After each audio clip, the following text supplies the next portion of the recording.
आज आम भारतर अर्थनीति सहित जड़ित एक बड़ खबर विषय आलोचना करूँ। भारत इतिहास सृष्टि करिछि। सेप्टेम्बर 2025 रे भारतर बेकारी हार मात्र 2% को ह्रास पाइछि।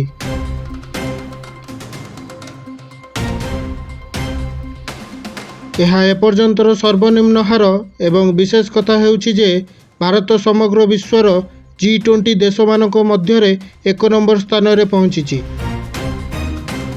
अर्थात नियुक्ति प्रदान क्षेत्र रे भारत एवं विश्वर सबुठारु शक्तिशाली अर्थनीति मध्यरु गोटिए होई गलानी।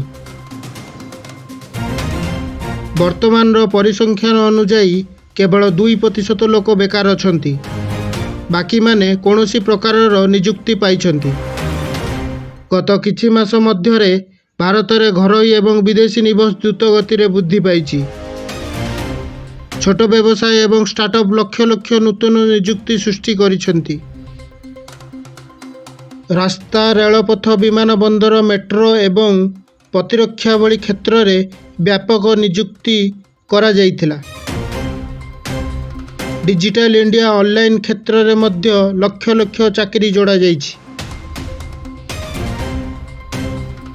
जदि आम G20 रे अन्य देश गुड़ी को तुलना करी देखिबा तेबे अमेरिका रे बेकारी हार प्राय 4%, यूरोपर अनेक बड़ देश रे 5% रु 7% एवं चीन रे प्राय 3.8%।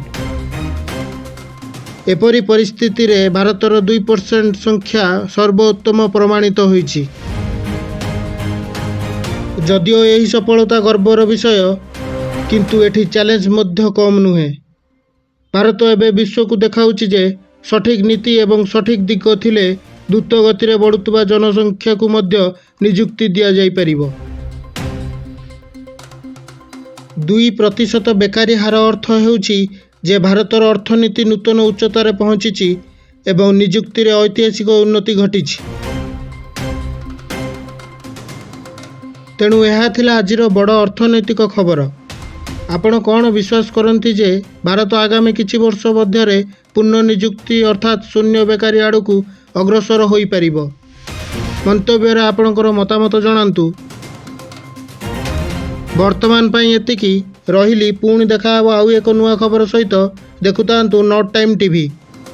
प्रत्येक मुहूर्त प्रत्येक खबर।